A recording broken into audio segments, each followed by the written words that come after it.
2010లో Kasturi Devi society కార్యదర్శి జవీరెడ్డి ద్వారా 2019 వరకు కళ్యాణ మండపం నిర్వహించుకునేందుకు లీజుకు తీసుకున్నానని నెల్లూరు కస్తూరిదేవి గార్డెన్స్ నిర్వాహకులు ఊటుకూరు వెంకటేశ్వర్లు తెలిపారు. 2017లో అభివృద్ది పనులు చేపట్టేందుకు లీజు గడువును 2029 వరకు పొడిగించాల్సిందిగా కోరామన్నారు. కానీ ప్రస్తుత సొసైటీ సరైన కారణం లేకుండానే తనను ఖాళీ చేయమంటున్నారని ఆందోళన వ్యక్తం చేశారు. ఈ విషయమై తాను హైకోర్టుకు వెళ్లానని కోర్టు స్టేటస్ కో ఇచ్చిందని తెలిపారు. అభివృద్ది పనుల కోసం 4 కోట్ల రూపాయలు పెట్టుబడి పెట్టానని అర్ధాంతరంగా ఖాళీ చేస్తే ఆర్థికంగా నష్టపోతానని అన్నారు. మానవతా దృక్పథంతో లీజు గడువున పొడిగించాల్సిందిగా, ఆస్తికి రక్షణ కల్పించాల్సిందిగానిగా కలెక్టర్ని, ఎస్పీని, ఎండోమెంట్ అధికారులని కోరుతున్నామన్నారు.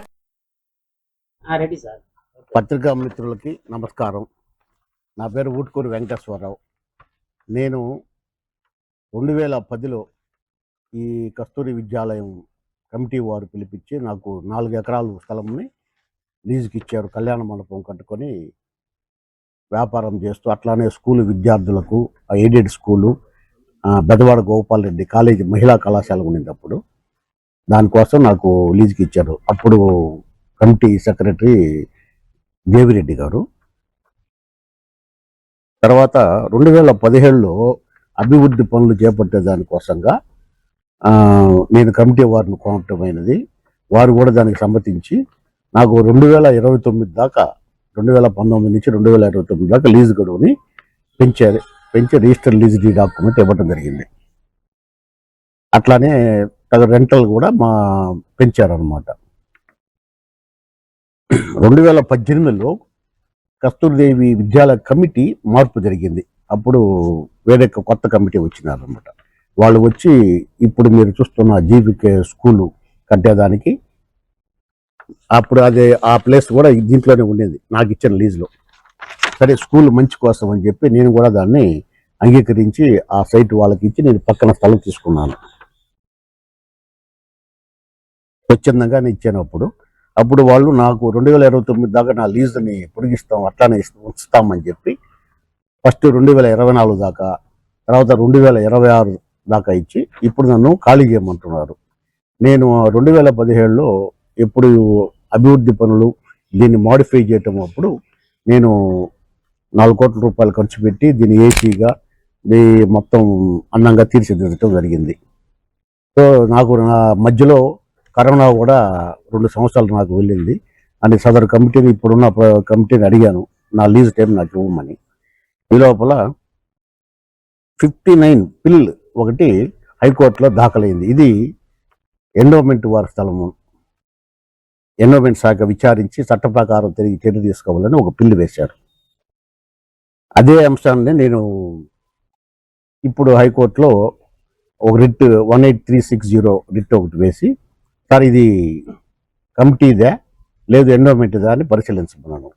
తర్వాత శాఖ పరిశీలించి జడ్జి వారు ఒక ఆర్డర్ అయితే ఇచ్చారు. 3 వారాల్లో ఈ శాఖకి, ఈ విద్యాలయం కమిటీకి ఒక ఎగ్జిక్యూటివ్ ఆఫీసర్ని నియమించమని అప్పుడు దాకా స్టేటస్ కో అంటే ఈ ఉన్న కళ్యాణ మండపం స్థితిని యథాస్థితిగా కొనసాగించమని కోర్టు ఆర్డరు ఇచ్చారు.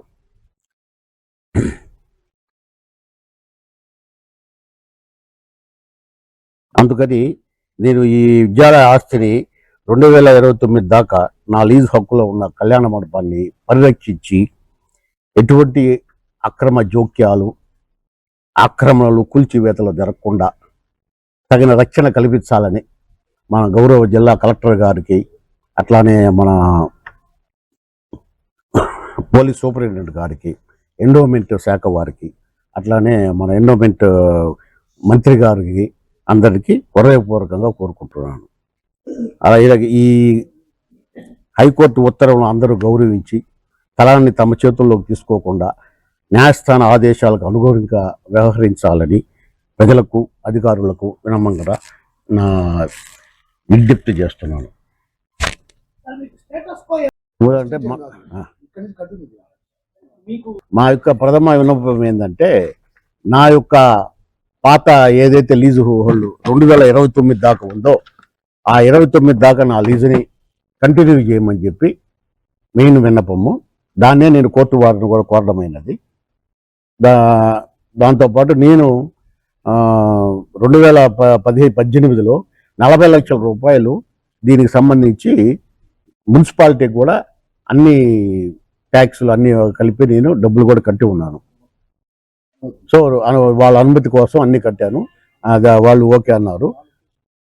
నా 4 కోట్ల రూపాయలు పెట్టుబడి పెట్టి నేను మధ్యలో కరోనా వచ్చి ఏమీ దీని మీద సంపాదించుకోలేని నష్టపోతున్నాను కాబట్టి నా పాత లీజు 2029 దాకా ఏది ఉందో ఆ లీజుని కోరడం అయింది.